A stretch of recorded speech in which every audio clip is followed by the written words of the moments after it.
Let's see here.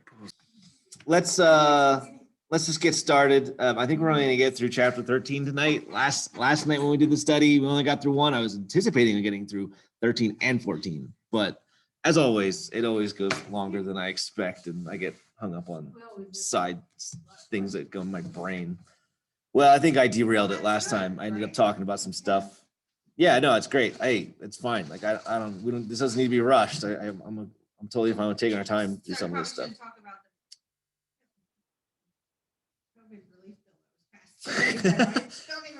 It might come up. Yeah, it may actually come up in this study, to be honest. Actually, we are going to talk about that a little bit, weirdly enough, that you should say. But well, let's pray first, and then we will get started. Lord, thank you for this evening and for bringing us together again. And we thank you for Chris's good prognosis that he's out and about. I pray that you continue to help him to get better, and I pray that you would just be with our study tonight, that you would guide our discussion, and that you, again, Lord, that you would just show us what it is that you would have us know in your word. So we lift this night up to you. Pray these things in Jesus' name. Amen.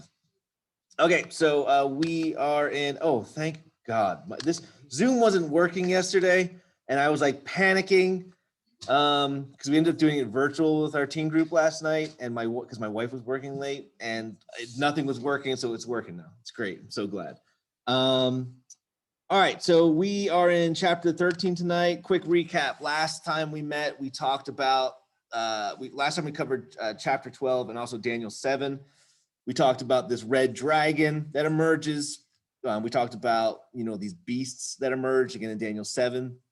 And we talked about the woman, how the dragon tries to chase down the woman, but she flees, et cetera, et cetera. So we're going to pick up some of these themes tonight in chapter 13 as well. So without further ado, let's just jump in here and we'll get talking about it. So 13:1, and I saw a beast rising out of the sea with 10 horns and 7 heads, with 10 diadems on its horns and blasphemous names on its heads. And the beast that I saw was like a leopard. Its feet were like a bear's, and its mouth was like a lion's mouth.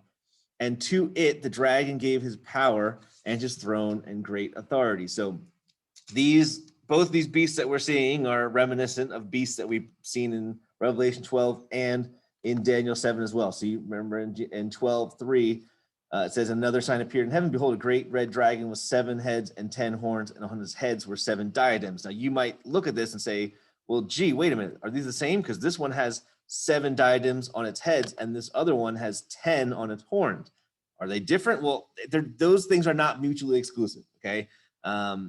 It can have 7 diadems on its heads and 10 on its horns, okay? So that's what I don't think it's an or thing. I think it's and, okay? So we'll just clear that up, because sometimes people try to detract from this stuff. Like, yeah, they got it wrong. It's like, no, they can both be the case. It's just in one prophecy he's focusing on one, and the other one he's focusing on the other. The heads most likely represent nations, individual nations, while the horns, as we discussed, represent specific leaders, okay? So both are given crowns, diadems. And you'll remember in Daniel 7, we saw all of these beasts in Daniel 7, the leopard, the bear, and the lion. In Daniel 7, it's in reverse order. Some people suggest that's because Daniel's looking ahead and John's kind of looking backwards. But again, we talked about how the lion represents Babylon, more generally, and maybe more specifically Nebuchadnezzar. The bear represents Persia, and the leopard represents Greece. Okay, so we see that this beast, okay,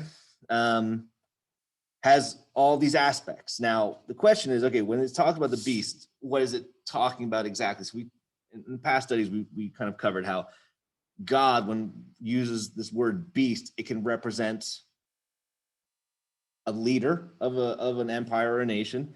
It can represent the empire or nation itself. It can also represent the spiritual force that's behind that world empire, or it can represent all of them together, okay? So when you use the term beast, it can be used in any of those senses. It's actually similar to how we use the word God, okay? Like when we say God, that could be a reference to the Son, the Father, or the Holy Spirit, or all three of them, right? And God, we use the word God interchangeably, kind of like that. So it's a similar sort of thing going on here, okay? The beast. Yes, this is the beast. Yeah, so I'm gonna, yes, we're gonna talk about that today as well. So we're not too deep into this. So right now it's like, well, what is he talking about? Is he talking about the spiritual force? Is he talking about the nation, or is he talking about the man? I'm gonna suggest right now that he's talking about specifically the man, this world leader who we usually refer to as the antichrist. It's kind of weird that I don't know, that's the term that seems to stick the most for this guy and for people who are familiar with the subject. It's used once, I believe, in one of John's epistles, first, second, or third. I can't remember off the top of my head. But he's the only one who actually uses this word antichrist. And the word, like, we usually think of anti meaning like against or opposite of, and he is against, and he is kind of opposite, but the real, a better translation would be like pseudo Christ. He's like a false Christ. He's like in place of Christ, okay? So be aware of that. Now, we'll use that term because that's the one we're probably most comfortable with, and, you know, but there's lots of different terms that are used for this guy. Well, that's the idea.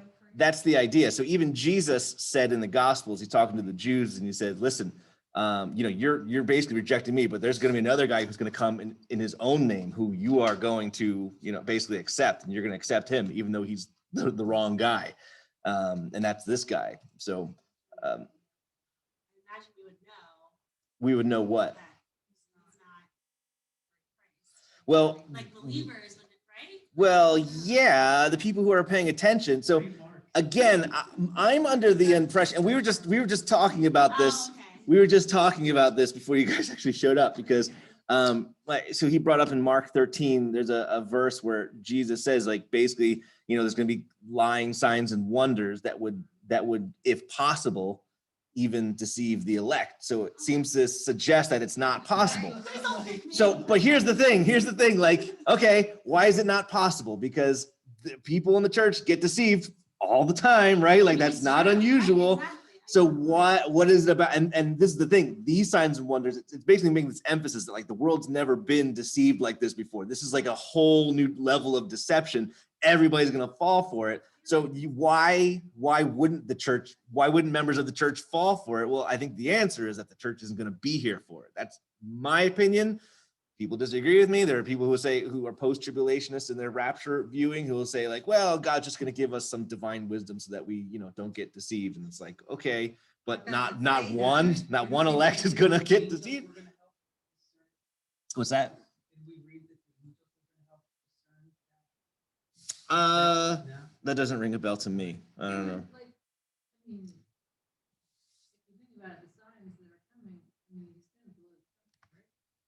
Well, so if you're talking about the trumpets, there's a number of different trumpets that get blown, basically. Well, I don't think Satan's going to be blowing any trumpets.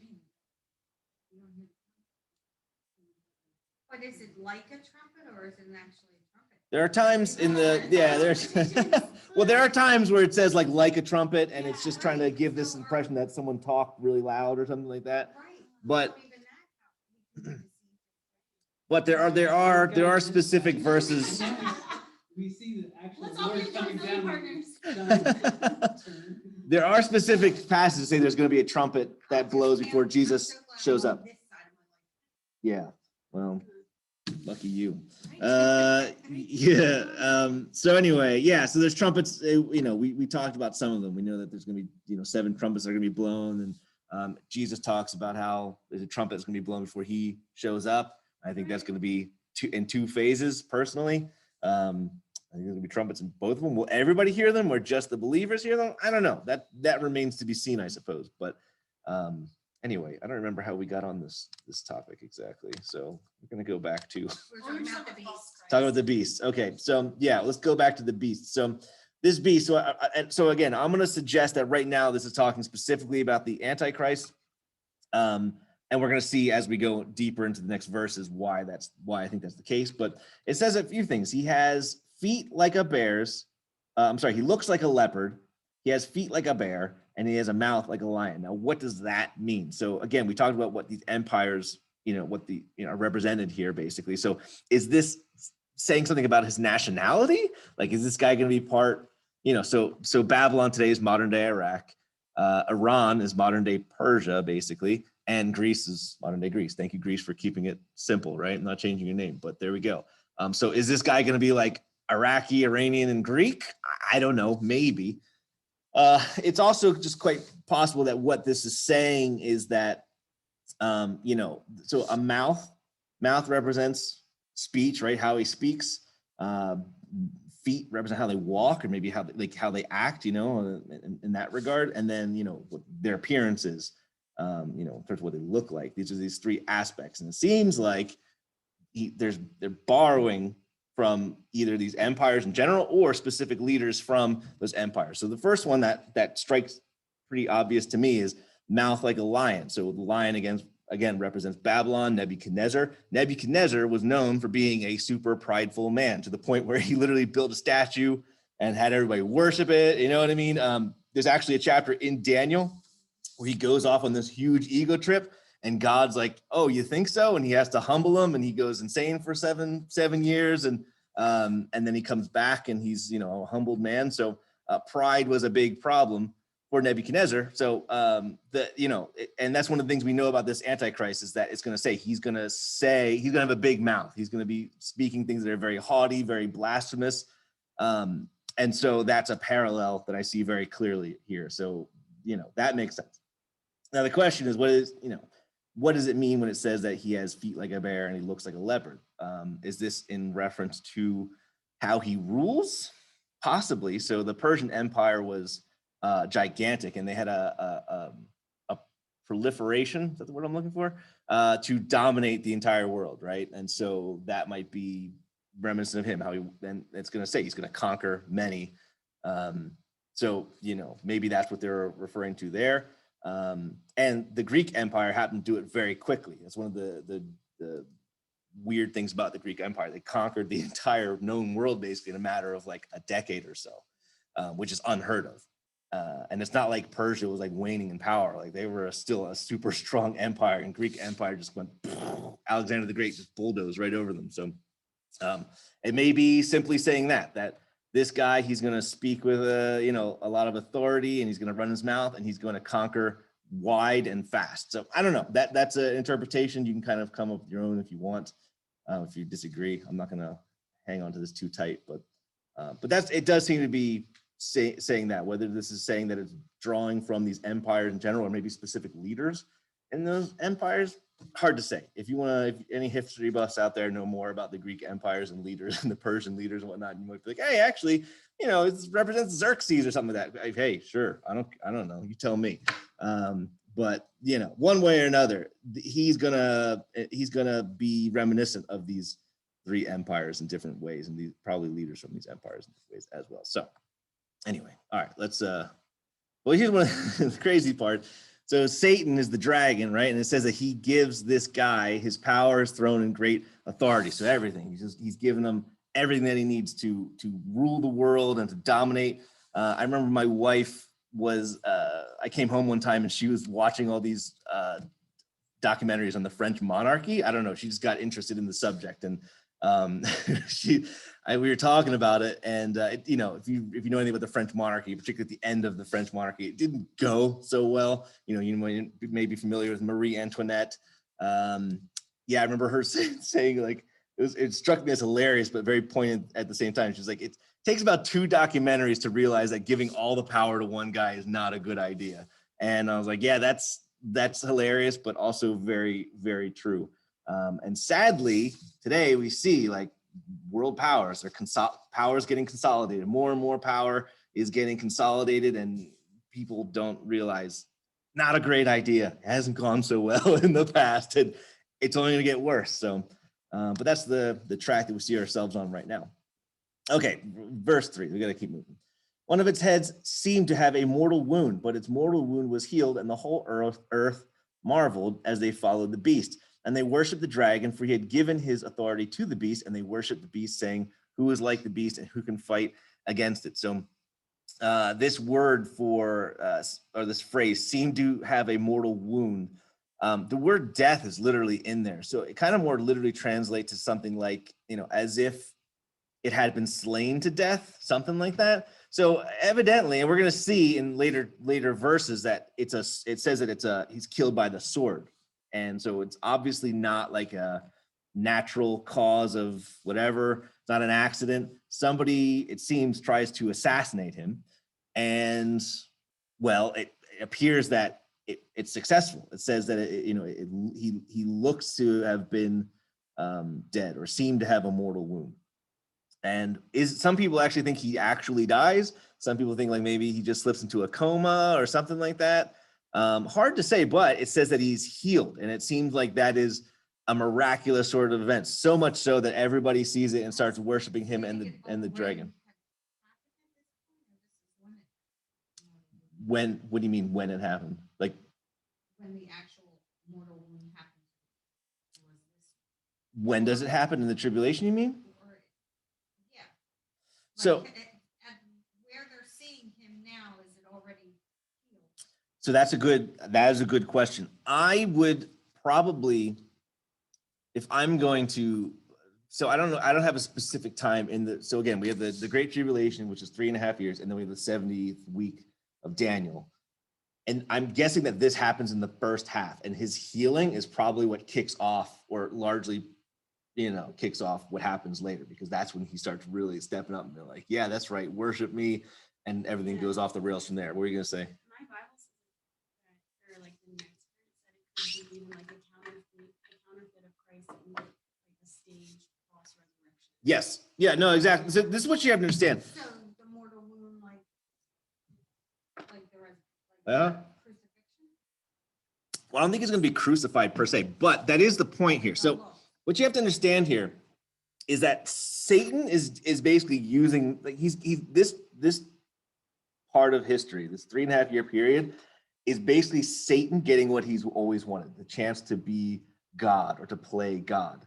And he is going to basically set up his own evil version of the Trinity. And we're going to see just in a couple seconds, there's another character involved here, who we refer to as the false prophet. So basically, he has this antichrist, pseudo-Christ, okay, who happens to, do some of the things, like he dies and is resurrected, which is, again, similar to Jesus, who died and was resurrected. Hey, Chris, how you doing? Yeah, you should make up the stairs, okay? You didn't. Yeah, all right, good. I was gonna say, like, if we need to go down and carry him, we can do that. It's not a problem. All right. So there's gonna be, and that's the thing, like it seems that Israel is, by and large, is going to be deceived, and they're going to think that this guy is the Messiah that they've been waiting for all this time. And this is going to be one of the things that kind of, yes, exactly, part of the deception. So this is a big part of it, and they're going to look to Scripture and be like, oh yeah, there's a prophecy about the Messiah having to die and things like that. And it's like, yeah, he did. They're going to ignore a lot of other prophecies, of course, but that's going to be enough for them to be like, oh yeah, this is the guy, and he's going to give them, everything that they're looking for, or seemingly. So, yeah, me too, as a matter of fact. Well, we're gonna talk a little bit more about where this guy actually gets wounded, because we're gonna see some. We'll talk about that shortly, but yeah. So this happens, and everybody's just like, whoa! They thought this guy was dead, and now he's alive, and now they are following after him fully. Verse 5, and the beast was given a mouth, uttering haughty and blasphemous words. So we talked about that, mouth of a lion, prideful like Nebuchadnezzar. There you go. And it was allowed to exercise authority for 42 months. How many years is 42 months? 3.5. Yeah, exactly. You guys are good guessers. Yep, 3.5. So again, that's the time of the Great Tribulation. It opened its mouth to utter blasphemies against God, blaspheming his name and his dwelling, that is, those who dwell in heaven. So, okay, so it says that a mouth was given to him. So it seems like it's possible that it's like Satan. So one of the things about the Bible that we see is like I'm trying to say words and think at the same time. So there are characters throughout the Bible that are kind of representative or like types and models of the Antichrist. Okay, one of them happens to be Judas. So we often see a lot of parallels between him and because he's called the son of perdition. Happens to be the case that Satan basically possessed Judas. And it seems like a similar sort of thing is happening with this guy, the Antichrist. And it kind of goes into this, how he's given these words to say, like somebody else is kind of speaking through him in a certain sense. So obviously he's somewhat complicit in all of this, but there's a spiritual force that's behind him and empowering him and all of that stuff. So, and of course we see that he's blaspheming against God, all those who dwell. It's interesting how it puts this, blaspheming his name and his dwelling, that is those who dwell in heaven. So those who dwell in heaven, who's that a reference to, and who does God dwell in? Well, the Bible says that you are the temple of the Lord, or the house of the Lord, that he dwells in you. So this is clearly seems to me a reference to the church, and they're in heaven. So there's that, right? It's also interesting how this word for blasphemies, basically the word, that's like a religious way of saying it, but really another way of saying it would be like slander, okay? Slandering. And that's something, is a little side note here, but the church, I feel like that's something that we don't always, not as cautious about that sometimes, particularly in the age of social media. How many times do you see people posting things that are slanderous? And maybe they don't know that they're slanderous, maybe they think they're true, but at the same time, they're posting things that are straight up lies about other people, and propagating those things. It's one of the reasons, it's one of the reasons that social media is like, it's great in some respects and it's horrible in other respects, you know what I mean? And I think, what's that? Yeah, I'm off Facebook. I'm just letting it die. I'm like, that's okay. I don't need to come back. What's that? It's killing people. I guess maybe. There was a documentary. I never watched it, but it was about I forget what it was called. Social Dilemma. I think that was it. Yeah, I actually saw an interview with the guy who I guess directed it or produced it or whatever, and so I kind of got the gist of what they're talking about. But yeah, it sounds like it's kind of an eye-opening sort of documentary. So probably worth. What's that? Yeah, well, that's the thing. It's like, if people have some restraint, if people can show some restraint, then it's not that bad. But sadly, we just can't seem to show any restraint. And I will say this, like, it's concerning. Like, I've seen people in the church who, the thing that concerns, here's the thing. This is what bothers me, okay? Like, I expect people in the world to do all kinds of stuff like that. You know what I mean? Whether it's slander or whatever. It's when I see people in the church that are propagating that as well, that it's like, wait a minute. Like, I was having this conversation with this guy, and I hate being put in this position, because we're going to talk about Donald Trump.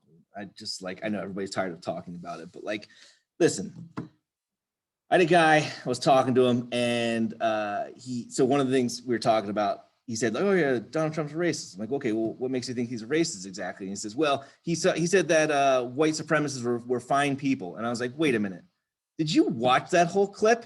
And he's like, yeah, I did. I'm like, well, did you get to the part where he says literally a minute after he says fine people, that he says explicitly that he's not talking about the white supremacists and the white nationalists at that rally? Like, did you get to that part? Because that's slander, okay? Like, that's what that is. Like, to propagate that, either you're completely irrational, okay, which is like, okay, that's a problem, right? Or you're just being slanderous. And there's plenty of valid criticisms to make about Donald Trump. Too many, as a matter of fact. But not everything that gets thrown around is truthful. And that goes on both sides as well, right? That's just the clearest example that I can see that I've had. But that's, for some reason, that seemed was like, well, it's okay. Like, we can just, whatever. This person's bad, so we can just say bad things about me if they're not true. It's like, no, that's slander. You shouldn't do that. So anyway, not to make too much of that or to go off in too much of a tangent for too long, but I feel like it has to be said, man, because the Bible, just do a word search on slander in the Bible and see what the Bible says about it. Nothing good. And we as the church should not be partaking of it. Simple as that. So anyway, moving on. Verse 7. Also, it was allowed to make war on the saints and to conquer them. And authority was given it over every tribe and people and language and nation. And all who dwell on the earth will worship it, everyone whose name has not been written before the foundation of the world in the book of life of the Lamb who was slain. So we know about this book of life. yeah, so we also have talked about how this final world empire, this final world leader, is going to be very antithetical towards genuine believers in God and in Jesus, and that he's actually going to be given authority to overcome them and to basically kill them, essentially, so to make war against them. Yeah. What's that? So, okay, so when I say the church, let me clarify the saints. So I think that there are going to be believers who are not part of the church specifically, but are still saints in the broad sense. Okay, so we kind of talked about this in past studies, but so there's this idea in, to give the fancy words, it's dispensationalism, that there are dispensations throughout history, that God deals with different groups of people over time in different ways. Okay. And so, you know, so first of all, the word dispensation actually does come up in the New Testament, but even furthermore, there's a verse where Jesus is talking about John the Baptist.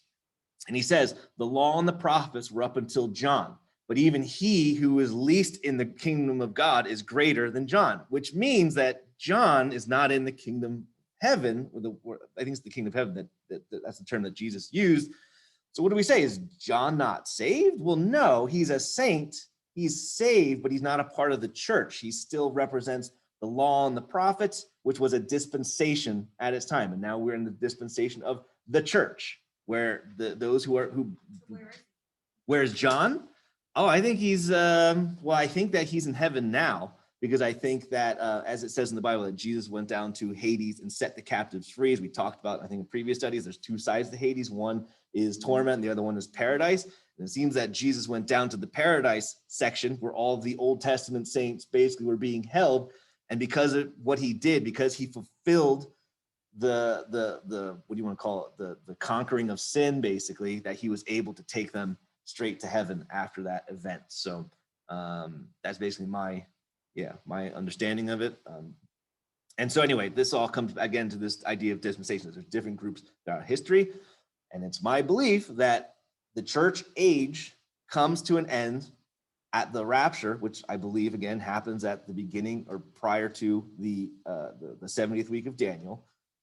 And then after that, there are still people who are saints who come to know God and to believe in Jesus, but they're not part of the church per se. They're what I would call tribulation saints. Okay. And so that's kind of my understanding of it all. And that's kind of my belief. Well, they will be. So we're going to see a lot of, I mean, we already have seen some images where John sees these believers who were killed during the Great Tribulation, and they're sitting there crying out for justice, and God keeps telling them, wait a little longer, it's coming. But it is a specific group of people, and it talks about how they're kind of set aside. Okay, so I think that, and we'll talk about this a little bit more. There's going to be a verse we're going to see at the end here, which will kind of, you know, we'll loop around back to this a little bit. So I have a note here, and I don't think I fully wrote it out because I'm looking at it and I'm not understanding what I wrote here. Oh, I thought I said Satan. It says saints. Yeah. So here it says they will make war on the saints. It doesn't say the church to conquer them. It uses the broad sense, saints, which means like saints just means set apart or elect. You know what I mean? Selected. So it's the broad use of the word. Okay. It's almost like if I said, you know, like, oh, a military guy came here and, you know, I saw him. I was like, okay, well, which branch of the military? Is he Navy? Is he Air Force? Is he Army? You know, I didn't specify. I just said military guy. It could be any of them, right? It's a broad use of the term. Saints is kind of like that as well, where it's a broad use. It doesn't say specifically which dispensation per se.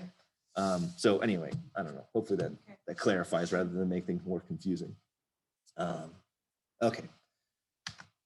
All right, verse 9. If anyone has an ear, let him hear. If anyone is to be taken captive, to captivity he goes. If anyone is to be slain with the sword he must be slain. Here is a call for the endurance and faith of the saints. So he's calling out, and like the Bible's not pulling any punches here. It's not trying to give like a rosy picture. It's just like, hey, listen, this guy, he's going to be given authority to kill a lot of people. And if that's what called to you, like that's what you have to do. Like if you are called to die, to lay your life down, or to be taken captive, it is what it is. Like, that's just how it is. You just kind of have to accept it and endure it. And that's what it's a call for. It's like, listen, you can endure, but you have to be like, just understanding that this is how it's going to be. Like, there's not going to be, we love these Bible stories where, like, you have like Rashak, Meshach.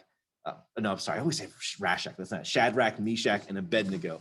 VeggieTales ruined me. It's what it is. They say Rakshak and Abednego. Like, no, it's not. It's not Rashak. It's Shadrach, Meshach, and Abednego.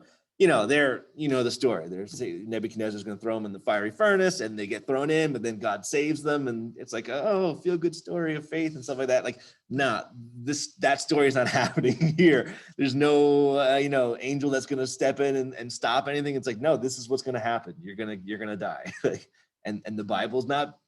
It's not trying to paint a rosy picture. It's just saying this is how it is, and you have to be prepared for it. And that's something that, like, again, I don't think that we're going to go through this. So it's easy to be like, well, this doesn't apply to me. But at the same time, it kind of does, right? Because at the end of the day, like, whatever God calls for us to do or to endure or to go through or whatever, it's like, yeah, that's what God's calling us to, okay?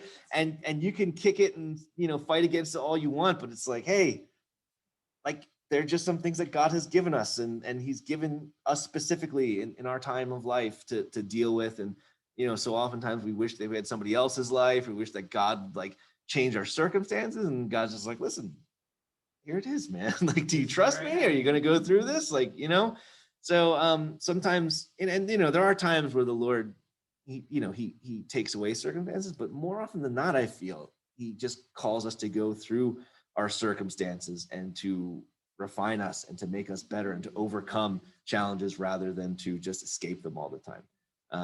So, that's something for us to kind of, it's a hardcore sort of attitude, really, when you look at this verse. It's just like, okay, here it is. This is what we're going through.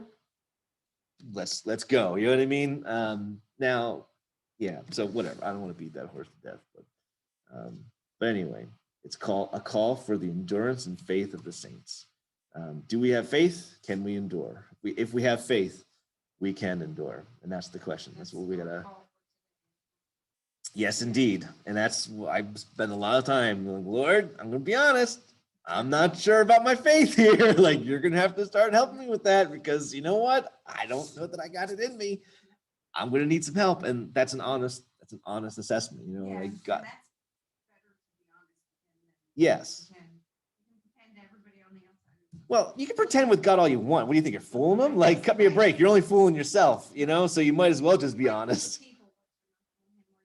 Yeah. And I think that, you see scriptures where you see people that are just brutally honest with God and just like, hey, I don't, what's going on here? And, God has to address those things, like Job, for example. But yeah, there's no sense in not being honest. And there's no sense in, I think that honestly, being honest is what helps us the most, by realizing how our shortcomings and how weak we are and how much we need him. It forces us to have to lean on him and to ask him, like, God, give me more faith, make me a better person, things like that. Yeah. Oh, gosh, I keep drinking the thing while I was like, do it. I know, I probably should get a straw. Was that? Oh yeah, straws have been canceled. I can get a metal one. Do you have a question? I just wanted to make a comment going back to slander. Yeah. And gossip comes to mind. Yeah. And I just read we're not supposed to like nod when someone's gossiping. Mm-hmm. We're supposed to call it out, which is sometimes pretty. Yeah. And sometimes, we get caught up in that. Sometimes I don't even realize that what's happening sometimes, because we're so used to it. We're just like, oh, gossip, yeah, whatever. And it's like, oh, what'd you hear about this person? Yeah, I would say so. Mm-hmm. I think. Yeah, no, I think. Well, the thing is, like, I guess one of the differences between slander and gossip is that slander is basically lying, and gossip, maybe there's some truth to it, but nonetheless, it's like. Could be, yeah. I mean, there might be some slander, put in there as well. But even still, we're supposed to, stay away from that stuff. Like, we shouldn't be tearing other people down, just for the heck of it, just to like make ourselves feel better or whatever, to entertain ourselves. Yeah. Yeah, exactly. So anyway, and this gets to a whole conversation of like, well, what if it's you know, what if it's a job? Is it considered slander? You're not saying it to other. Well, slander is usually a When you say to somebody. yeah, there's like a spoken or written component to it, or it becomes a word. You know what I mean? If it's just in your head, that's just a belief. When you start spewing it to other people, Controlling yourself. that becomes slander technically speaking. So anyway, moving on, verse 11. Then I saw another beast rising out of the earth. So we're going to see this other component, the counterpart to the antichrist. Then I saw another beast rising out of the earth. It had two horns like a lamb, and it spoke like a dragon. So it appears like a lamb, but it speaks, you know, it looks like Jesus, but it speaks like Satan. That's kind of, you know, how I kind of interpret this. You know what I mean? Because Jesus is referred to as the lamb. So it looks very innocent and unseemly. Is that the word I'm looking for? I don't think that's a word. I think I made that up. But it's when it says speaks like a dragon, what does that mean? Probably a lot of deception would be my, you know, that's the one thing that Satan is mostly known for, is that he is a deceiver. And that's going to make sense because we're going to see here. It exercises all the authority of the first beast in its presence and makes the earth and its inhabitants worship the beast whose mortal wound was healed. So this is like the if the Antichrist is Satan's version of the Son, if Satan's the one who gives, he's the spiritual force behind the Antichrist, so he's like the Father. This guy is basically like the Holy Spirit. Okay, one of the things we know about the Bible, it says about the Holy Spirit, is that the Holy Spirit never speaks of himself. He always points to Christ, and that's what this guy seems to be doing all the time as well. He's always pointing to the Antichrist, and he performs these. Yes, it's basically it. So Satan, the Antichrist, and this false prophet, as they call him. That's like the satanic trinity of Revelation, basically. Okay, so again, well, one of the things. So if you recall back in verse 12, it talks about how this war breaks out, and the dragon. It says that he is cast down. That word for cast down is it's almost like let loose to fall where it may. That's kind of the idea that the text, the literal text is conveying there. And that's kind of what's going on here. Like God is basically letting Satan off the leash, and it's like, all right, do what you want. And he's gonna get the opportunity to do what he always wanted to, which is to play God, to be God. And so he's going to set up, you know, he's already the ruler of this world, but now he's going to be like the God of this world as well in a certain sense. And that's a lot of, you know, if you kind of look at the rest of this in that light, kind of, it'll kind of make sense. And this is like Satan's last hurrah. You know what I mean? This is his last chance. He knows that his time's short. So he's going to have, you know, he's going to do the most damage that he possibly can. He's going to have the most fun, if you want to call it that he possibly can. And so part of it is this, he's going to mimic, you know, God in a lot of ways. So yeah, this guy, we usually call him the false prophets, you know, you can call him the second beast if you want, either one. So it's still talking about this second beast, this false prophet. It performs great signs, even making fire come down from heaven to earth in front of people. And by the signs that it is allowed to work in the presence of the beast, it deceives those who dwell on earth, telling them to make an image for the beast that was wounded by the sword and yet lived. And it was allowed to give breath to the image of the beast, so that the image of the beast might even speak and might cause those who would not worship the image of the beast to be slain. So let's stop here for a second, and I want to backtrack just a little bit. So one of the things that we talked about was how the people, they're not only worshiping this beast, this Antichrist, it talks about how they worship Satan as well, which is weird to think about, because Satan worshipers, we usually think of as like very fringe sort of groups, you know what I mean? Like we don't think of it as like mainstream. There are some people who view the book of Revelation as very Islamic in nature, okay?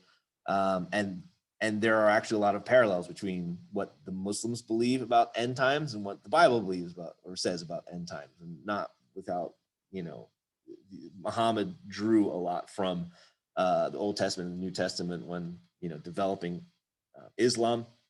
And the reason I bring this up is because there are some people who have made connections that of the parallels between Allah and Satan. So a number of them, I'm not going to go through all of them, but for one, Allah, not a big fan of Jews and Christians, as it turns out. If you read the Quran, there are a lot of verses in there like, oh, that doesn't make me feel so good. You know what I mean? Talk about lying in wait for Jews and Christians, and talks about how they actually believe in the end times that Jesus, who is a prophet, is going to come back and he's going to basically slit the necks of every Christian and Jew and all this stuff. So not a big fan, right? And Satan, not a big fan of the Jews and Christians either, as we see throughout history and throughout the Bible. One of the other things about Allah is that when you hear the phrase Allahu Akbar, right? You hear that a lot on CNN or whatever. That's usually translated God is great. That's usually what they translate it. But the literal translation is Allah is greater. And that's one of the other things about Allah that we see in the Quran is that he claims to be greater than everybody, greater than all other gods, all other people. And that's one of the things we see about Satan, how he, is like, I will be like God, I'll be the most high, I will, all that stuff. So there's that parallel. One of the other really strange, it's kind of strange to our ears, but is deception. Allah is known as the great deceiver. Muslims take a lot of pride in the fact that Allah is not bound to his promises, and he deceives his enemies and even sometimes those who follow him and whatever. Like that's, and they accept that, and they will themselves call him the great deceiver. And as we know, the Bible talks about Satan being the father of all lies, and et cetera, et cetera. So that is the question. That is the question, Mara. That is the question. And honestly, when confronted, like I've heard Christians who were from the Muslim world who confront other Muslims with that knowledge, like, listen, he's a deceiver. What makes you think that he's telling you the truth about anything? And they're just like, well, we just have to hope for the best. You know what I mean? That's kind of like the general vibe. Because yeah, like all the promises that Allah makes to his followers, like he's not bound to any of them. That's one of the things that they will acknowledge. He's not bound to keep any of his promises. So not to mention the fact that we're going to see that the preferred method, it seems, of death for believers in Christ in this period is beheading. And where does that sound familiar? Well, if you've paid attention to anything going on ISIS and a lot of these other terrorist organizations who are Islamocentric, beheading is one of their favorite ways of executing people. So anyway, I don't want to make too much of that because I don't necessarily swing that way, but I will at least present it that there are some people who believe that that Islam is going to be the final. It's going to be the final world empire is going to be an Islamic sort of, and that's the thing. They have their own end times prophecies and things like that, and so it's a possibility. Again, I kind of don't lean that way. Well, as we move on in Revelation, we'll talk about more of this, but I wanted to at least bring it up. I meant to bring it up earlier, but anyway, we're here. So it's possible that this political, they have a political leader and like a religious leader, sort of, this false prophet who very well may be like, the religious arm of Islam or something like that. Again, I don't think that's the case, but there are other people who try to make this guy to be like the Pope, which may be the case. I don't know, like it might be. There are a lot of people that think that, there are some scholars who believe that like the Catholic hierarchy, whatever you want to call it, is going to be very much at play and part of it. And we're going to talk about that more too as we go on, because there's some weird things. There's some weird things about the Catholic Church, particularly the number of telescopes that they have that are super high powered, and I've heard from people that, well, I don't want to get too, I'm getting into aliens. I'm getting too far ahead of myself. We are going to cover that. I keep promising we're going to talk about that. Like I'm dangling the carrot in front of everybody. We're going to get there eventually, because that is something I do want to talk about. That's a conjecture that I love talking about. But anyway, I don't want to get too far ahead of myself here. I'll only mention that because I'm talking about Catholicism, and we'll cover that more as we move down. But yeah, you can make yourself in anything you want these days. Basically. Can we get people to turn themselves into decent citizens? That'd be nice. Can we get operations to do that? What's that? I'm a dog. You're a dog? Oh, good. Congratulations. Glad you made it. I'm a dog brain in a human body. Yeah, aren't we all though? Okay, so anyway, this guy, he is performing all these signs and wonders. So making fire come down from heaven. That's something that, if you're familiar with the book of Kings, Elijah did that when he was confronting the prophets of Baal. And that's like a pretty significant sign, right? Making fire come down from the sky. That's pretty impressive. So here we see that the beast, it says he was wounded by the sword and yet lives. So again, we see here that it's not like an accident. It's not natural causes that cause him to die or to appear to be dead. Somebody apparently tries to kill him. And this is one of the other things I find so interesting. I'm going to save it. I'm going to save that nugget for a second, because there's the subsequent verses. We'll talk a little bit more about it. But so basically, okay. One of the other weird things about this is that the people, this prophet, he gets the people to make this image of the beast. Now, usually we think of images as like statues, or at least at this time particularly, that's where like an image, they make like a statue of the beast. Okay, sure. And it says that he was allowed to give breath to the image. That word for breath is pneuma. More often than not, that word is translated spirit. Okay, so this image is given life. Okay, it's not just given like, air. It's given maybe even a spirit. You know what I mean? Like this thing might be possessed. Now, this always struck us as weird because, it's weird to think of like, let's say make like a stone statue. Well, how does that start moving? What do they do? Make like a wooden statue that has joints and it comes to life like Pinocchio or something like that? Well, today we have robotics and it makes a lot more sense, right? Like even today we have robots that mimic people in freaky ways. Like they had this one, I forget who made it, but it has this, like, it's a robot that makes facial expressions and it looks at your face and tries to make facial expressions to kind of like, I don't know, respond to what you're saying and things like that. And it's a little disturbing to watch, actually, because you're like, ew, like it's close. Something's like a little off that you can't quite put your finger on, and it's a little bizarre. Heck, if you go to Disney World, the animatronics they have down there are incredible, They look very lifelike. And so it seems that, to me, that's what I'm seeing here. They make some sort of robotic creature or machine or something like that. And it seems that not only does it move and stuff like that, but it's talking and it has like a life of its own, as it seems. Yeah, with all this AI stuff. Mm-hmm. Yeah, well, here's the other thing too, and this is one of the reasons that definitely makes me raise an eyebrow, because we are headed. Okay, so let's stop here. The fact that people like this, the way it says this, it seems like it's a spectacle. You know what I mean? Like this is something that's like new and incredible, and people are kind of wowed by it. That's kind of the impression that I get from the text. Maybe I'm reading into it, but it seems like this is something that's like, whoa, this is unusual, that this thing is given life, pneuma, spirit.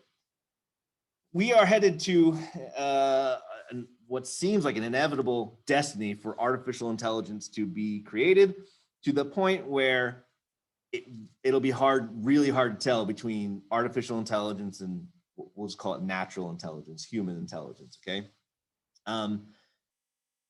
We're a ways off from that, but most people think that we're not that far away from it. Okay. So if this were to happen at a time where that's kind of commonplace, this wouldn't seem that spectacular. It's like, okay, another robot came in the world and it's talking. Great. We've seen that before. So the fact that this happens and it seems kind of out of the ordinary tells me that, okay, maybe it's not that far off. You know what I mean? Like maybe this is a lot closer than we think. I don't know. Maybe I'm totally wrong. Maybe this means something else entirely. Maybe. Yeah, it's possible. I think that, and it's funny because it talks about like, this is another mimicry. When it says when God made Adam, that what did he do? He breathed into his nostrils, right? And that's the word we have here, breath. It's the same word, pneuma, or actually it's Hebrew, so it's not actually Greek. Greek is pneuma, but the idea is spirit. Spirit was put into him. So it's like a mimicry of that in a certain sense. They're creating an image after their own image, right? So it's playing God. So God made man after his image. They're making this, we'll call it robot, after the image of the beast. And they do the same thing. They give it life. And so again, it's this opportunity that Satan has where he's basically playing God, and it's kind of disturbing when you really think about it, that Satan's going through all of this. It's like, it's kind of weird to think about, frankly. But here it is. And so what's happening here is this just some new level of artificial intelligence they give it? Maybe. Is there something more sinister? Is this like some sort of spiritual being that possesses this robot? Maybe. Very well could be. I think either or could be the case. But either way, this image, yeah, it actually it starts killing people and tries to get, so the people who don't worship the beast, it actually kills them, and it talks and all that stuff. So, yep, very interesting stuff. Or I don't know if interesting is the word. What's that? I would imagine God doesn't want us to believe he's a deceiver. Yeah, well, no, he doesn't want anybody. God doesn't want anybody to believe it in a certain sense, but they're going to. What were we saying? Yeah. There'll be anybody who refuses to worship the beast is basically going to get the axe, and I mean that in a probably literal sense, not just a figurative one. So, okay, verse 16. Also, it causes all, both small and great, both rich and poor, both free and slave, to be marked on the right hand or the forehead, so that no one may buy or sell unless he has the mark, that is, the name of the beast or the number of its name. So this will be referred to as the mark of the beast. This calls for wisdom. Let the one who has understanding calculate the number of the beast, for it is the number of a man, and his number is 666. So man, Adam, was made on the 6th day, okay? And it's one short of 7. And there's a trinity of sixes, a trinity of man. So again, this seems to mimic, this plan that Satan has for kind of copying God in a weird way. So let's talk about some of this stuff. This number 666, this is one of the most iconic aspects about Revelation. Even people that know nothing about the book of Revelation know about the number 666 and that it's like evil or satanic or something like that. And so, okay, so what's kind of going on here? Well, for one, this I believe is, and most people connect this mark is part of like the worship of the beast, and the people who don't receive the mark are not taking, they're not taking on the name of the beast, and so they're not swearing allegiance to him. That's why they're killed, essentially. But these people, yeah, they're compelled. This prophet compels everybody to take this mark. And it interestingly says that nobody can buy or sell unless they have the mark. Okay, so a couple of things that have always kind of puzzled people about this. Why? So in every country, in every system, there's contraband. There's things that are not permitted to be sold in that country. So in America, it's usually drugs. That's usually what we think about. Sometimes it's weapons, whatever. So because there are things that are not legal to sell, that we get what's called black markets, and people sell them just undercover, essentially. And what's interesting here is that, so here's the thing: even though black markets happen, they're still using the currency, right? They're still using dollars, not making their own currency to sell stuff. Maybe sometimes they're bartering, but for the most part, they're just using the same dollars everybody else is using, but they're using them kind of off the radar. But this seems to say that nobody can do that unless they have the mark. And it's weird because it's like, well, if people want money, they're going to get around rules and things like that. It's weird to think that you don't have that mark. Well, I can't sell to you. Again, there's black markets. They'll sell to anybody, right? So what's going on here? There are a number of people that think that what's going on here is some sort of e-commerce, and this mark is potentially some sort of chip. Bitcoin is what you're thinking of. Yeah, cryptocurrencies and things something along those lines. For years now, people have been kind of seeing this coming to a certain degree. A while back, they thought it was like, oh, this is UPC codes. The mark of the beast is going to be a barcode, and they're going to tattoo it on your hand or on your forehead, and then they'll scan it, and that's how you get your transactions, things like that. And I think that's a step in the right direction. Obviously, I don't believe, I don't think barcodes are evil or anything like that. COVID passport, yeah, something like that. I think a lot of the stuff that we're seeing right now is I don't think there's anything evil about getting the vaccine or getting the COVID passport or whatever, but I do think that this is a stepping stone to what's coming eventually. Just like I feel like barcodes were a stepping stone, you know what I mean? Like again, not saying that we shouldn't have had barcodes, but It's gonna be a menu it's line. just you see the trajectory of where things are going They're basically. talking about people being second class citizens Yeah. that don't get, heard that. Mhm. Yeah, there's been talk about that. That's been a concern about I mean, they want the United States to be the spearhead mhm, for an international COVID passport, yeah. for travel. Mhm. Yeah. It's not gonna do nothing. There's Yeah, there you got it, you got the card. Oh, that's what That if you don't have it, you're not Right. gonna be able to do certain things. yeah, there are people who are pushing for that. They're doing it now. Yeah, no, there are definitely people who are pushing for this kind of thing where they're saying, yeah, listen, if you either get the vaccine where you're not going to be able to do all kinds of things, like they're talking about how you're not going to be able to go to concerts, you're not going to be able to whatever. And they want to push that. Yeah, it's bizarre to say the least. It's like, whoa, because that's unprecedented, right? But it's always unprecedented until it happens, right? It's just a matter of time. And and I think no, I don't think so either. I think that people should have freedom, frankly. But anyway, I think that's a step towards this, and it's going to be. All these freedoms that are starting to be taken away. Sure. John has that social credit. Yes, they have a social credit system, and like you can get basically, I don't know exactly how it works, but You're only allowed to go to certain restaurants. yeah, certain people get certain privileges and maybe even like monetary payouts depending on if they do certain things in the regime. Basically they're socialists. Yeah. What's that? What this bill is taking us towards. Right. Yeah. Socialism. No, absolutely. No, And it it's is. just passed. Sadly, people don't understand socialism. Not a great track record, not a great history. If you've ever paid attention to, like, I don't know, the United Soviet Socialist Republic or the National Socialist German Workers' Party, aka the Nazis, like, I mean, Cuba, Venezuela, Nicaragua, Romania, Ukraine, we go on and on about didn't go so well as it turns out. People sadly, as it says, those who don't study history are doomed to repeat it. And looks like we're going to be doing a repeat. So lucky us. It's a little concerning, but hey, for such a time as this, I suppose.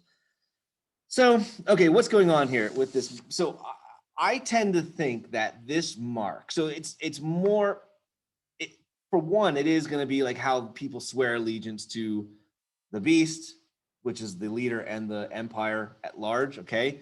But it's also going to grant them the ability to buy and sell. Now, it's probably going to be some kind of a microchip. People have been talking about this for decades now. This technology has been around for a long time. It's being used more and more. So if you've ever adopted an animal from like the SPCA, they have microchips. They put them in there and they get scanned. So if they ever get lost, and that's an innocent use, obviously. I'm not saying there's anything wrong with that. I'm not even saying there's necessarily anything wrong with implantable devices because, some people have pacemakers. Some people have other things that get implanted. So, sometimes it's, not nefarious in nature. But this seems to be, to me, this is what makes sense because it says nobody's able to buy or sell without it.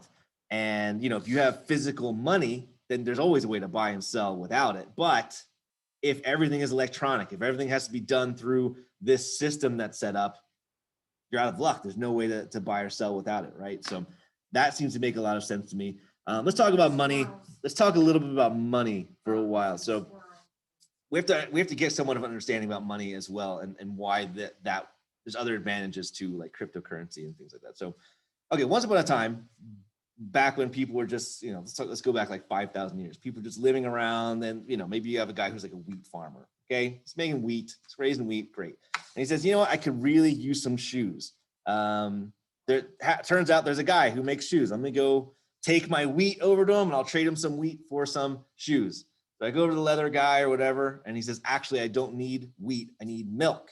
So I'm like, great. So now I gotta haul my wheat to the dairy farmer and hey, how much, milk can I get for this wheat? He's like, well, actually, I could really go for some strawberries. I'm like, great. So I go all the way to the strawberry farmer, and then I get yeah, exactly. No, this is probably, I'm borrowing from Settlers of Catan here to a certain degree. But it's the barter system. It's kind of a pain in the neck, right? Because it's like, it's not easy, it's clunky, you have to carry all your goods around, and then, it's just it's not great for society at large.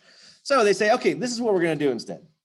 instead of us just constantly carrying on, let's find something that everybody values, like gold, like silver, okay, precious metals, and everybody we're just gonna trade and sell this instead. So that's like the medium, okay, and that's going great for a while. It has some iterations where it gets turned into coins and things like that, but you're still hauling up like all this metal around.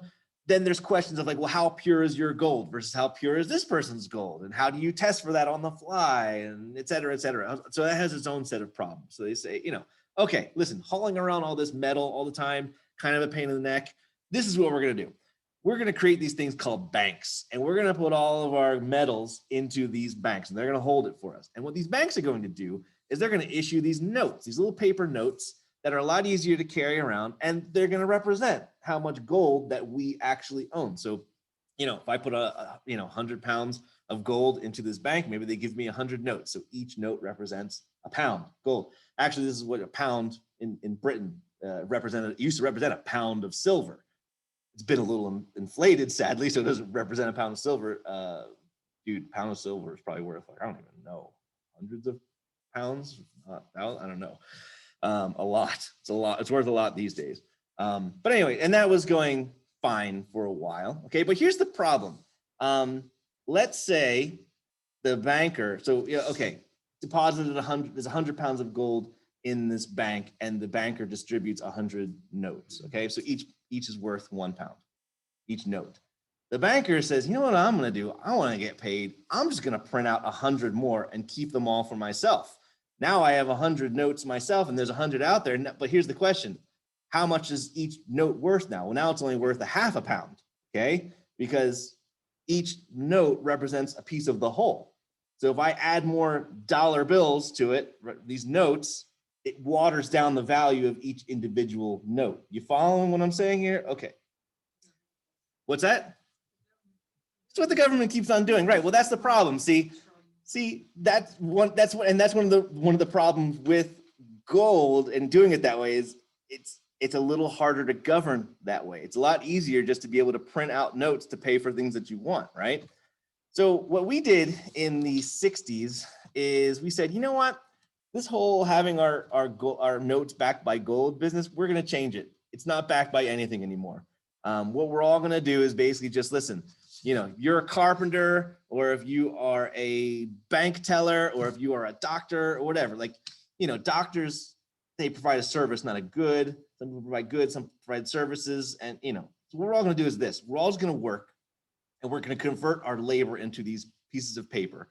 And that's just what it represents. It just represents the labor that we produced, and we're all just going to trade each other for it. So we're going to produce value to people. We're going to get these dollar bills, and we're going to trade them, and that's how we're going to do it. And because that's kind of how we always did it, it just kind of kept going on that way. Weirdly enough, it's not backed by anything. So the Federal Reserve prints these dollar bills. If you went to the Federal Reserve once upon a time and said, "Hey, I want all the gold I can get for this," they'd be like, "Okay, here you go." Maybe it's a little more complicated than that, but that's basically what it boiled down to. There's actual physical something that was behind it. Nowadays, you go to Federal Reserve and say, "Hey, I want you to give me something for this," and they're gonna say, "Why don't you try the Wawa down the street? Maybe they'll give you something. Maybe you can get a Coke or something for your dollar." It's not backed by anything. It doesn't really, you know what I mean?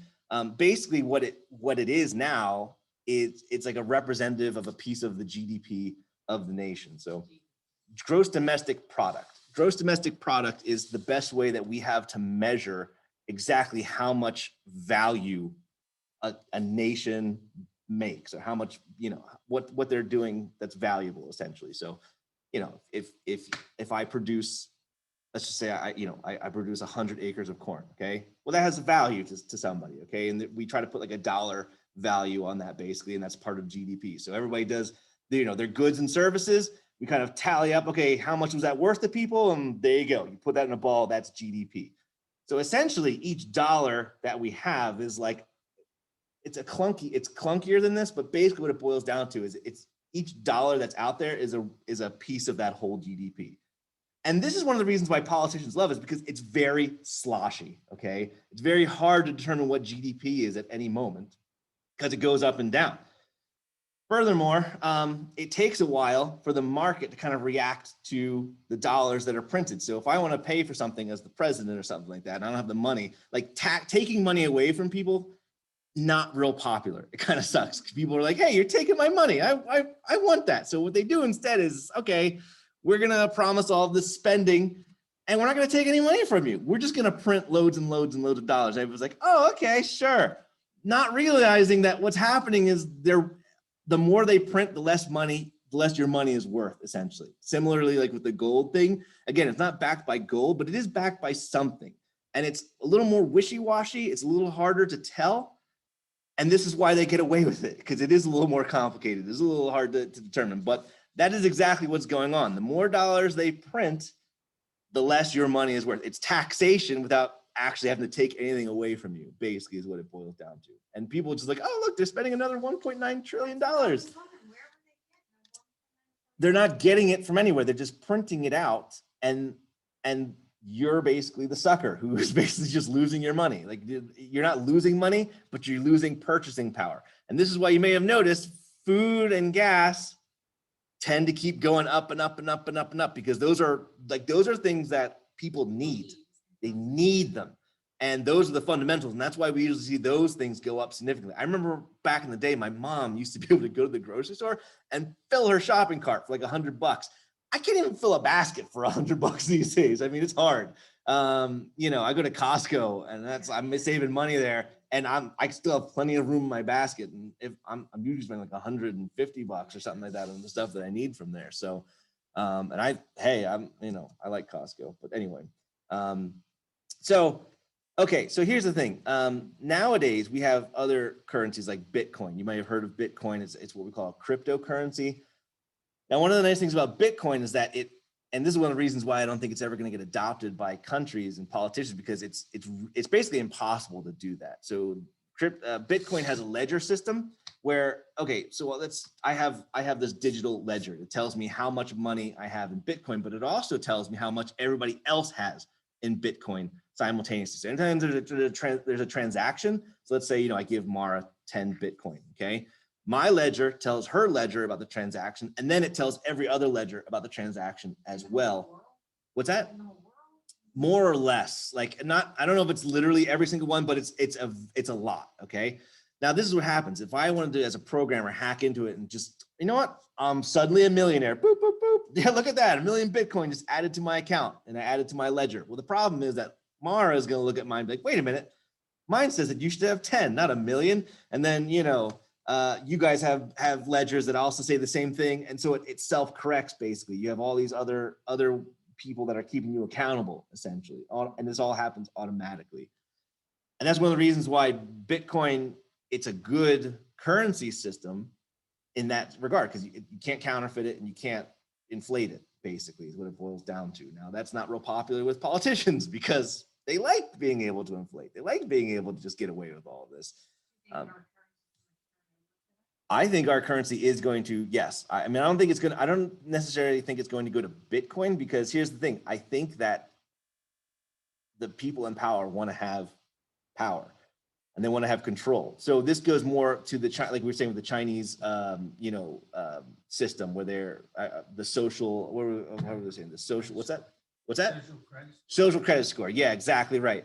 So, the Chinese government basically controls all the money. And if they don't like you, we're freezing your account. Your money's went from a lot to nothing and at a push of a button.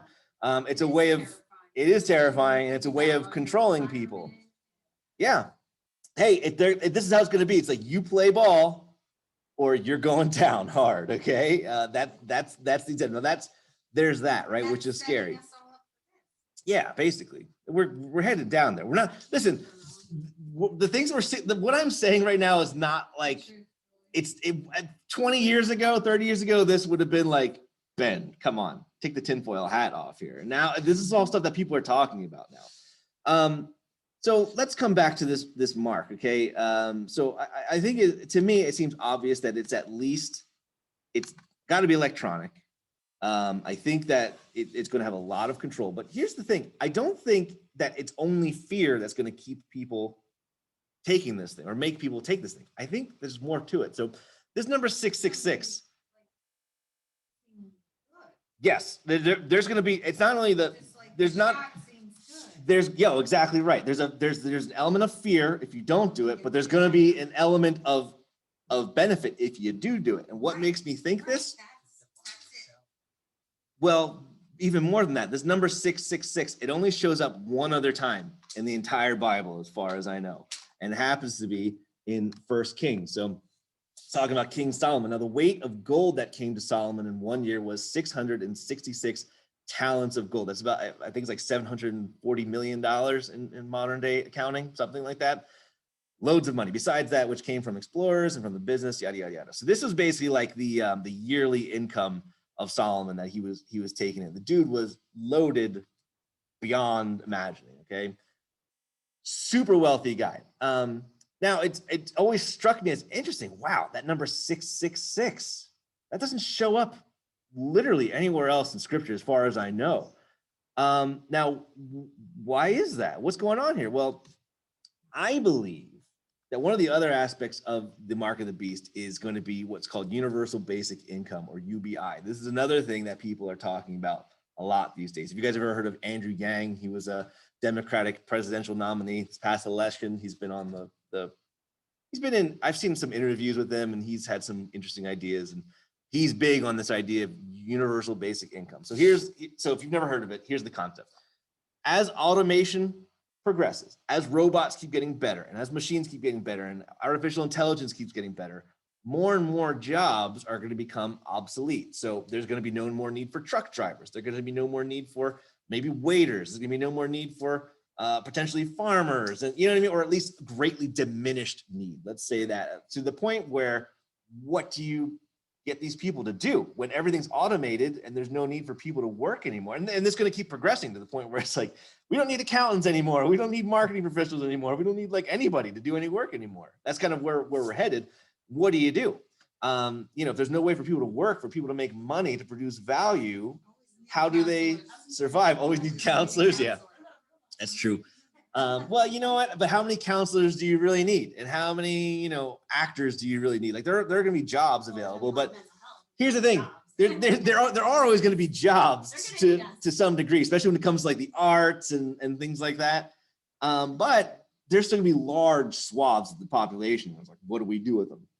And so They're more. not gonna be making them because all these people are gonna have babies. Well, population is on the decline, so there's that. It's gonna But be more on the decline. well, and I think this is a big reason. Well, there is a big push to try to tone down population, because if there are, especially like guys like Bill Gates, you hear him say some really creepy stuff sometimes, Yeah. because you're like, dude, what? What's that movie called? What happened on Monday? You gotta watch it. What happened on Monday? Something Monday. Did you watch it? Something You know Monday? what I'm talking about? Netflix. It's Yeah, well, that's the thing. That's one of the reasons Planned Parenthood exists, is to decrease the population, and there's other things as well. Yeah, it's creepy. Well, yeah. So there definitely are people who have said we need to decrease the population of the Earth, which is like, okay, it's a little weird.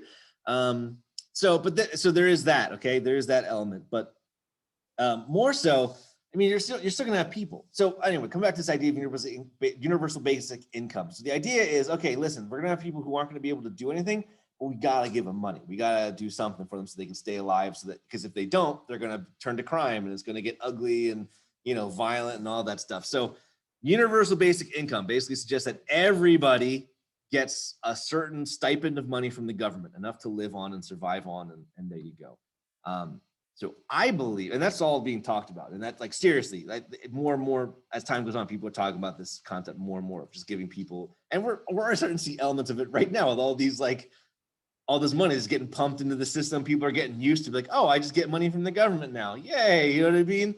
And there are people who live that way. They're literally people who just their plan in life is like, okay, have kids out of wedlock, get on welfare, and just rake in the dough. I'm not even kidding. I'm not just saying that flippantly. Like I've seen it firsthand. There are people who just do this. They're just their life plan is just to get on welfare and to take money from the government and survive on that. Poverty mentality? What's that? Poverty mentality? Mm-hmm. What they call- I just had a I don't know. It is a poverty mentality. Don't get me wrong. That's for sure. I've worked in some of these communities where these people are just caught in this cycle of like, they don't work, they don't gain any skills. They just, that's all they know. Exactly right. And Easy to stay in. oh yeah, it's super easy to stage, especially that's the mentality that you've been growing up with your whole life. Where it's like, oh yeah, this is how it is.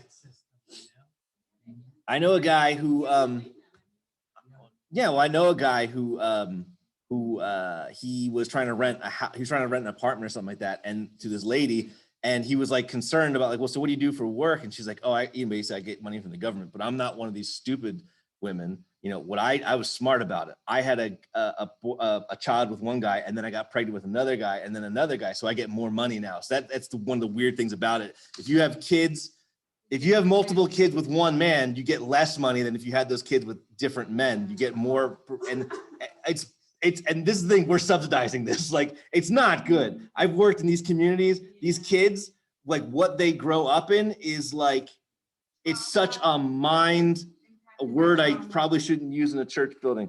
It's like it's almost a hopeless cause. You're just like, oh my gosh, these poor kids. And they grow up with this. They grow up with this mentality, oh, this is normal. This is how life is.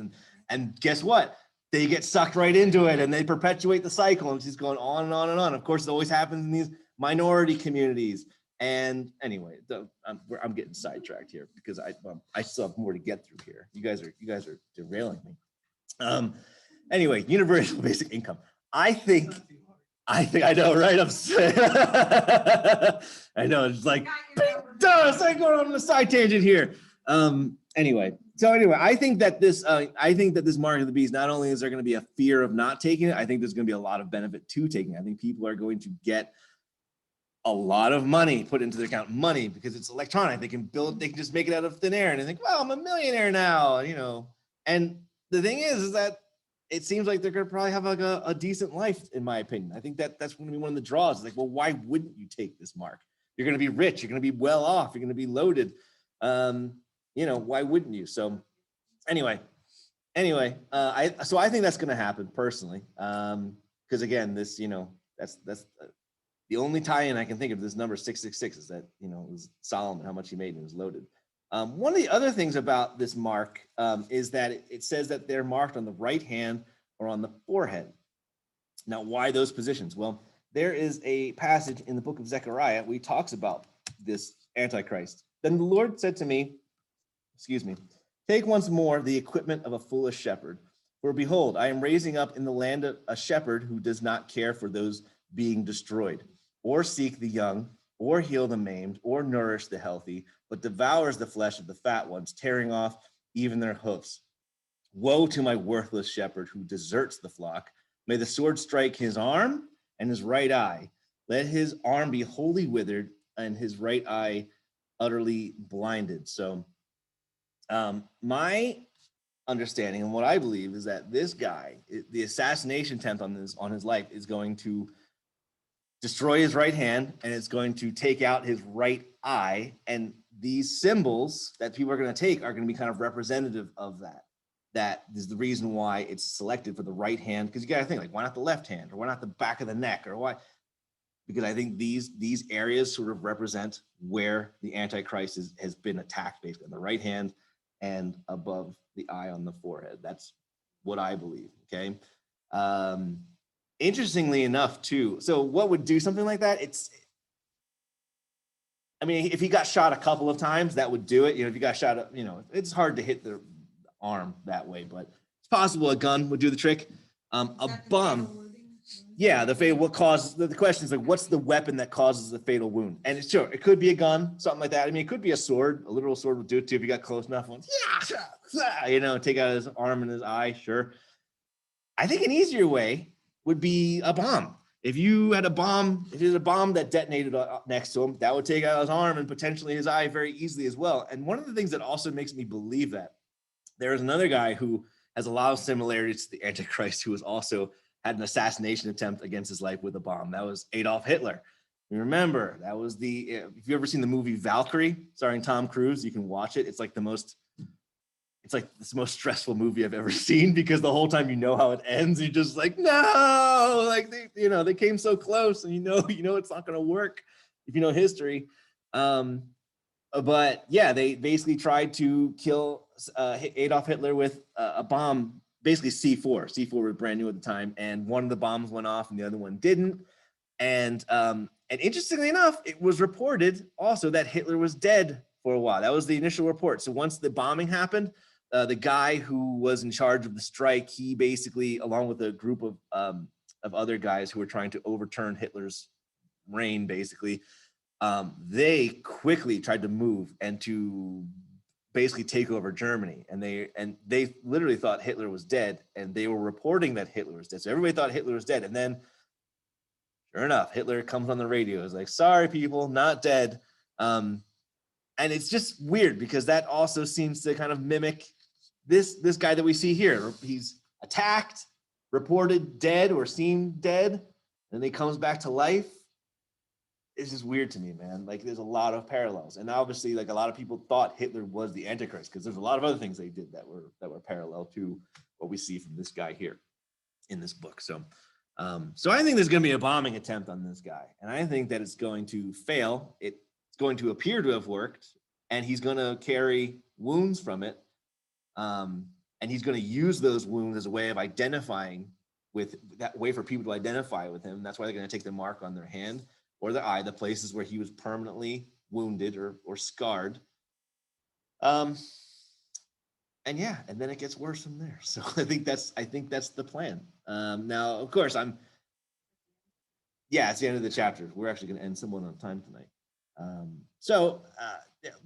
Again, you read the book, you come to your own conclusions, you think whatever you want. This is where I lean, when I'm reading this stuff.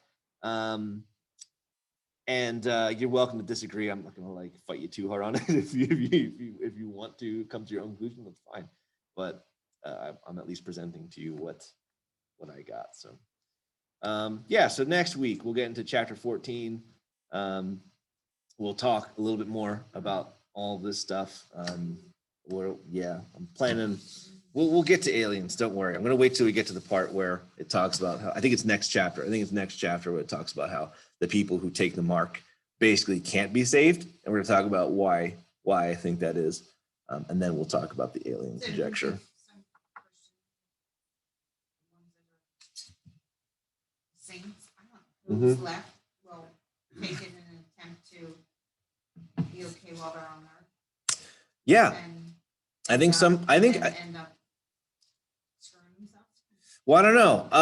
It's hard to know. So we know that the 144,000, the people who are sealed, the people of Israel, they are definitely going to make it through to the end. And But are they going to be marked?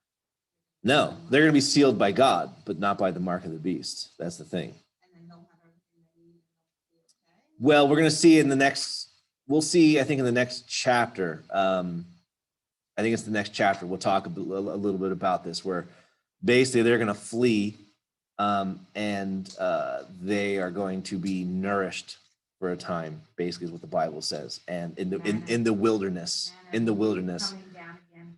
Well, I don't know if it'll be manna, but I do think they are going to flee. I believe they're going to flee to Basra, what we refer to as Petra today. Petra is an underground city in Jordan.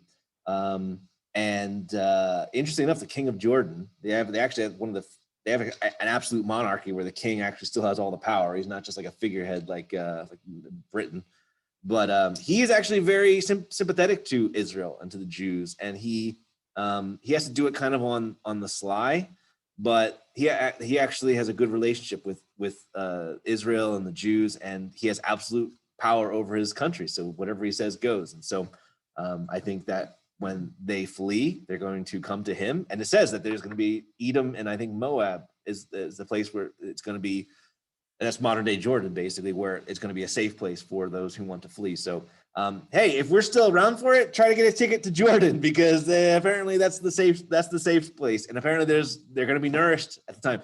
From what I understand, there are people today, if I'm not mistaken, I heard this somewhere, I can't remember exactly where, but there are people today who are actively supplying Petra with like emergency supplies, like, because they anticipate this happening eventually. I think I heard that somewhere. You have to, I know. Sometimes I just like shoot stuff out and I haven't verified myself, but here we are.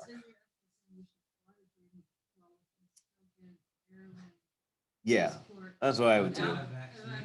That seems, yeah, get on a boat, just haggle or something. Like, listen, I'll work. I'll start singing sea shanties and things like that. I know whatever we have to do to get there. So hey, that if all else fails, man, that's where I'm gonna try to head. Either I just go up to the mountains, maybe that's a good one as well. It's hard to find people in the mountains. Maybe you got a shot. I don't know. Probably not. What's a Probably little will do. scary to me is the amount of time that it took us to get to this point, and the amount of time that it's going to get us is like exponentially less. What do you mean? Like, so, if you go back to the Industrial Revolution, Mhm. and then now we're in this, And how fast Technology. everything's happening. Yeah. So the next bout is going to be like this. Yeah, Not like well, this, but Yeah. so we're going to get to in a short amount Right. of time. Well, that's So well. much happened in the last year. Right. Well, there's a Right. listen, Jesus said that when these things happen, it's going to happen quickly, like in quick succession. Not going to happen soon. It's going to come like that. And that's one of the things about labor pains. It's also that likened to the end times, how it's going to happen like a woman in travail, a woman who's going through birth, like those contractions. They start off kind of far apart and then they get closer and closer and more intense, and then baby. So that's kind of how this is going to be. Like the things that are happening, it's going to happen faster and faster and faster and more intense, and then it's going to happen. So So many different things. yeah, yeah. This money thing. Money, yeah, that's the thing. Like a lot of this stuff, this is one of the things that should be kind of not alarming to us, but it should be raising some flags in our heads. Like so much of this stuff, people read this for literally centuries and are like, what is going on here? Like, what are they talking about? No idea. And now we're looking at it and be like, oh yeah, this makes a lot of sense. Like, I'm gonna drop a bomb question. from a bomb question. Do y'all think COVID was biological? Oh boy, this is a good question. Okay. Because I'll tell you what I think. I'll tell you exactly what I think. And this is going on the internet. This may get me canceled from everything in life. You may never see me again. I don't know. Everybody, we should take all of our devices off and throw them out the window. Here's- So they're not listening to our Here's what I think. Here's what I think. You know they're listening. Here's what I think. So, 'Cause I think so. so more and more evidence seems to be mounting that this disease did not just happen. Okay, it didn't happen out in nature. And I remember listening to a guy named Brett Weinstein. This was back in this is like a year ago. I think he was on the Joe Rogan podcast. And I was listening to him, and he's not a Trump supporter, okay, by any stretch of the imagination. So the fact that he said this is what kind of gave me pause. Like, oh, what? While COVID This is after COVID had, yeah, this is after COVID. People were wondering like, where did this come from and all this stuff. Did you say Joe Rogan? Yeah, the Joe Rogan podcast. I don't listen to, sometimes I listen to them, sometimes I don't. Ever since he moved to Spotify. He's the one that has, What's that? DNT. Yeah, he's big on drugs. He's not a Christian, so take him with a grain of salt. Oh, Joe Rogan. Yeah, I listen. He has some really interesting people on his yeah, he has some really interesting people on his podcast sometimes. So a lot of them I don't listen to, but sometimes I'm like, oh, that person's interesting. I want to hear what they say. So he had Brett Weinstein on, and I remember him saying like the signs that he's a biologist, basically, a very famous one at that. And he's definitely not a Christian. And yeah, I think he's definitely Jewish. Not a Christian. I think he's an atheist, actually, and not a Trump supporter either. But he's been very much against Trump. And so, but he was saying this didn't come from nature. It could have, but the odds are very slim. It seems like this came from a lab. Like this was cultivated. The odds of it happening naturally in the wild or even in like a wet market, not very good. He says basically when this virus hit, it was hitting the ground running. There wasn't any we saw some transmissions here and there, and then it just exploded. No. It got out and just took off. So he's basically this probably came from the lab. Now the question is, did it come accidentally out of the lab, or did it come purposely out of the lab? Now that's the question at hand. Now here's what I'm going to say to this extent as well. And I was talking with somebody. I was talking to my buddies about this, and they were all looking at me like, Ben, you're crazy, but whatever. I believe this. Okay. it seems very obvious to me anyway, that there is no way in the world Joe Biden wins the presidential election without mail-in ballots, okay?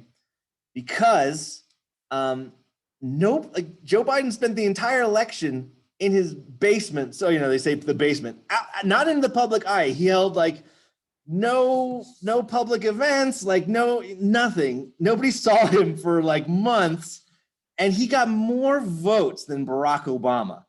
Now, are we trying to say that Joe Biden is more popular than Barack Obama or Donald Trump, who also has a huge following?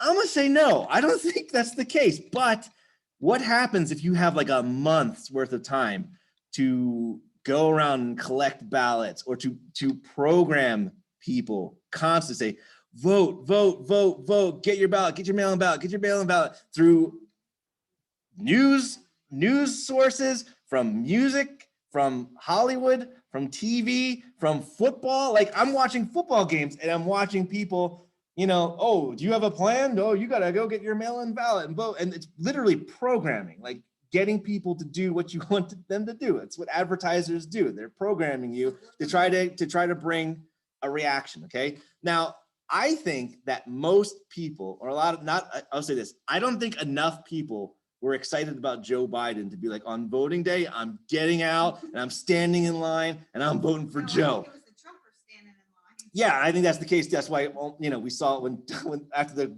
voting polls closed, it was like, oh, Donald Trump's winning by a landslide. And then all of a sudden, oh, here come all these votes that are coming in, okay?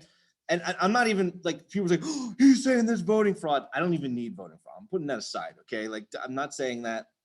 I think there definitely was. Some people actually just went to jail. Some people just got arrested for voting fraud. I think like they're saying like one person or two people were responsible for like 90,000 votes or something like that. So there definitely was voting fraud, but put that aside for a moment. So you have people that are getting these mail-in ballots, and you have people in these cities, that's where most of the votes for Joe Biden are coming from, who are literally going around like, hey, did you vote? Did you vote? Give me your ballot. I'll take that to the voting thing for you, or whatever. They had like a month or so to do that, basically. And I think that's what got Joe Biden elected. I don't think without mail-in ballots happening on the scale that it was, there's no way in the world. Well, hold on, let me finish, because I'm gonna keep going. Well, this happened, but hold on. But here's the thing. What would justify that level of mail-in ballots? Like, what in the world kind of catastrophe would have to happen to justify that? And a pandemic. What? A pandemic that just got released in an election year? What? What are the odds? What a strange coincidence that this pandemic happened that justified all of this mail-in voting, and Joe Biden won the election because of that. Did China have a vested interest in getting Donald Trump out of office? Were they good friends? Was Donald Trump a really good friend with? No. Did Joe Biden have some corruption involved with China? Yeah, that all got swept under the rug too, didn't it? All this is not up for debate. We have records of Joe Biden's son brokering a deal using Air Force Two to go to China and make a private deal for, like, that happened. And then there's other things too, all other kinds of, corruption that comes up with China and Joe Biden and the Democrats at large as well. So did China have a vested interest? Yeah, I think so. Does China have the scruples to not do something like that? Are they like very virtuous? They're big on human rights and would never ever, cause hundreds of thousands of people to die or something like that so that they could advance their political agenda? I'm gonna say no to that. Like, I don't know. Have you heard about the Uyghur Muslims? Have you heard about the forced medical transplants where they're literally harvesting organs from people to give to other people against their will? That is some sick stuff right there, man. So yeah, do I have some solid proof or evidence that that's the case, that China released this disease as a way of basically, furthering their own political agenda? No, I don't have the solid proof to say that definitively. Do I believe it, given the circumstances and the level of coincidences that we're seeing? I'm not a big believer in coincidences. I'm going to be honest with you. When you connect all the dots, it's really hard to think like, you know, Right. it's hard not to come to the conclusion. So What would be the global advantage? Where I what do you mean? you know, It because should- it's well, it's global. also wiping out a bunch of, it's making the population smaller. Making the population smaller, getting people afraid, getting people to give up their liberties, getting people used to the government getting more power. I mean, there's all kinds of advantages. You can understand there are people. Other countries becoming more liberal. What do you mean?